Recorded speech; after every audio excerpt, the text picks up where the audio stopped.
नमस्कार साथियों, दादरी दस्तक में आपका स्वागत है। आज हम पहुंचे हैं भिवानी के अंदर, जहां पर हल्का भवानी खेड़ा का गांव है रौनाथ। वहां पर काफ़ी पुराने समय की एक मामला चला हुआ है, जो सरकार आती रही जाती रही, लेकिन उनकी सुनवाई आज तक नहीं हो पाई है।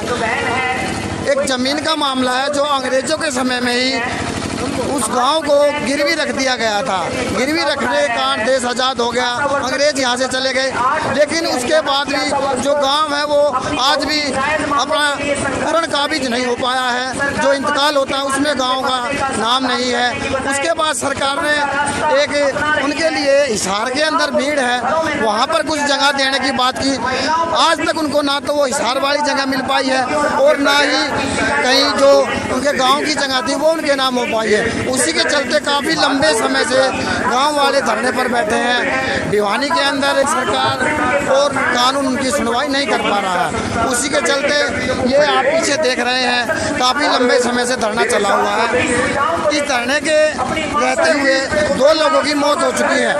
पहले जो मौत हुई थी उसकी भी अच्छी तरह से सरकार ने कोई सुनवाई नहीं की, कोई मुआवजा राशि या उसके परिवार को कोई सहायता नहीं दी। उसके बाद अभी एक साथी और है, वो भी फांसी लगा के और भाई एक सुसाइड नोट देकर मरा है कि उसने अपनी जीवन लीला को समाप्त कर दिया है कि मैं जो ये जीवन लीला समाप्त कराऊं, इसके लिए अधिकारी कर्मचारी जिम्मेवार हैं। जो हमारा लंबे समय से धरना चला रहा, हमारी जो जायज़ मांग है उसको सरकार आज तक मानने में नाकाम रही है। उसी के चलते मैं अपनी जीवन लीला समग्र आप देख रहे हैं पीछे काफ़ी लाव लश्कर के साथ दलित समाज के लोग, किसान नेता, काफ़ी संगठनों के लोग, आशा वर्कर आकर यहाँ पर समर्थन में बैठी हुई हैं। दिखाते हैं अंदर क्या कुछ मामला है। जो यहाँ के मुख्य वक्ता है उनसे बात करते हैं पूरे मामले हुआ है। उसके अंदर अपनी हाजिरी देने के लिए भिवानी से ही रमेश ढिकाऊ जी हैं। हाजिरी देने के लिए अपनी उपस्थिति दर्ज कराने के लिए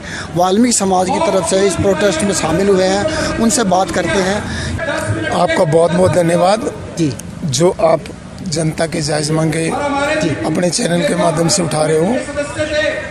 मैं बता दूं आपको, मैं मास्टर रमेश ढिकाऊ राहुल गांधी विचार मंच का जिलाध्यक्ष भी हूँ और हमारी पूरी कार्यकारिणी जिले के यहाँ समर्थन देने आई है, क्योंकि हमारे जो प्रदेश अध्यक्ष हैं सुरेश मात्र श्याम जी, राहुल गांधी विचार मंच के प्रदेश अध्यक्ष हैं, उनका आदेश भी था और हमारा ये फर्ज भी बनता है कि इस दुख की घड़ी में हम रौनाथ गांव के लोगों के साथ खड़े हैं। साथ में मैं भारतीय वाल्मीकि धर्म समाज का प्रदेश अध्यक्ष होने के नाते भी सामाजिक तौर से भी हम समर्थन करने आए हैं, ताकि इनकी जो वर्षों से जायज़ मांग है उसको प्रशासन अमली जामा पहनाए और भारत जो आज़ाद देश हैं वो आज भी अपने आप को गुलाम बता रहे हैं, तो उनको आज़ादी का दर्जा मिले, उनकी मांग मानी जाए।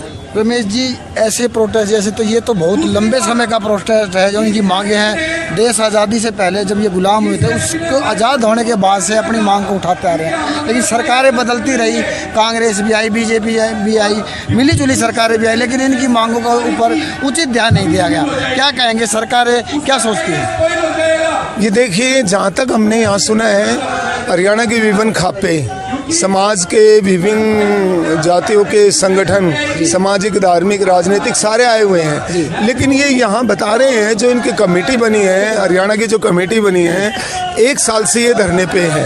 और आप जानते हैं कि 9-10 साल से बीजेपी का, RSS का राज है, जो अपनी दमनकारी नीतियाँ बराबर अन्य वर्गों पे, अन्य समाजों पे समय समय चलाती रहती हैं। तो इसलिए जितने भी समाज के कर्मचारी संगठन है, सर्व कर्मचारी संगठन, आशा वर्कर यहाँ आई हुई हैं और भी बहुत से कर्मचारी के संगठन यहाँ आए हुए हैं, वो सब रौनाथ गांव को समर्थन दे रहे हैं। अगर जो ये घटनाएं अन्य सरकारों के सामने होती तो मैं तो ये भी कहना चाहता हूँ, ये प्रदर्शन होता तो उन सरकारों ने भी अपनी मांग माननी चाहिए। लेकिन मैं आपको बता दूँ, ये बता रहे हैं 1 साल से हमारा धरना चला हुआ है और ये रौनाथ गाँव में बैठे थे। अब आदरणीय वेद प्रकाश कटारिया जी और संतलाल जी तो पहले ही शहीद हो चुके थे, वो उस मांग को लेकर के दुखी होकर के, प्रशासन के रवैये से दुखी होकर के उनकी बात नहीं सुनी गई। वो कुछ रिकॉर्ड चाहते थे ज़मीन का जो जायज़ है, जो RTI के माध्यम से भी आम आदमी को अधिकार है, लेकिन उनको नहीं दिया गया। और उस व्यथा के कारण वो दुखी होके एक अपने खून से सुसाइड नोट लिख के गए हैं और हरियाणा की जनता से मांग करके गए हैं कि इस संघर्ष को आप लोग चलाएंगे। उसी संदर्भ में आज 8 दिन हो गए उनकी डेड बॉडी हॉस्पिटल में है और विभिन्न समाजों के संगठन और खापे और यहाँ रोनात गांव के साथ मिल करके आप देख रहे हैं लघु सचिवालय भिवानी में धरना प्रदर्शनरत है। रमेश, देखिए इनकी जो मांग है शुरू से वो इनकी जो जमीनें सादत तो इन्होंने दी, इनके नाम से 80 मील सड़क भी है, फांसी भी तोड़े गए और अनेक यातनाएं भी इन्होंने झेली गई, इनको गोलियां भी मारी गई। तो पूरा का पूरा गांव बड़ी संख्या में शहीद हुआ और उस टाइम जो इनकी बहुत ज़्यादा स्क्वायर फुट में मैं कहूँगा ज़मीनें थी वो भी जब्त कर ली गई थी, अंग्रेज़ सरकार ने नीलाम कर ली गई थी।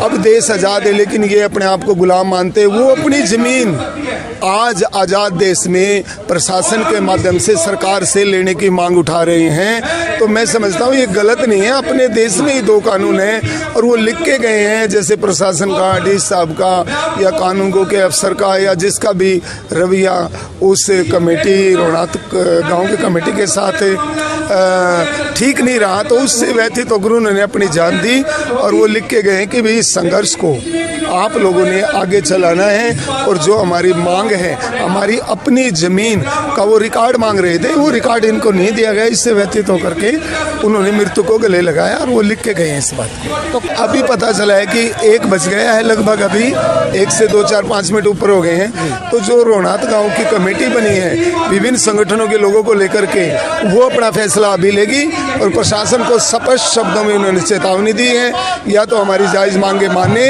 वरना ये जो कमेटी बनी है ये अभी निर्णय लेगी। ये क्या निर्णय लेगी, वो निर्णय लेने के बाद सार्वजनिक रूप से इस पंचायत में, महापंचायत में बताने के लिए कहा गया है, ताकि आगे की रूपरेखा रणनीति बना के इस संघर्ष को चलाया जाए, लड़ा जाए। धन्यवाद जी, थैंक यू सर। तो ये थे रमेश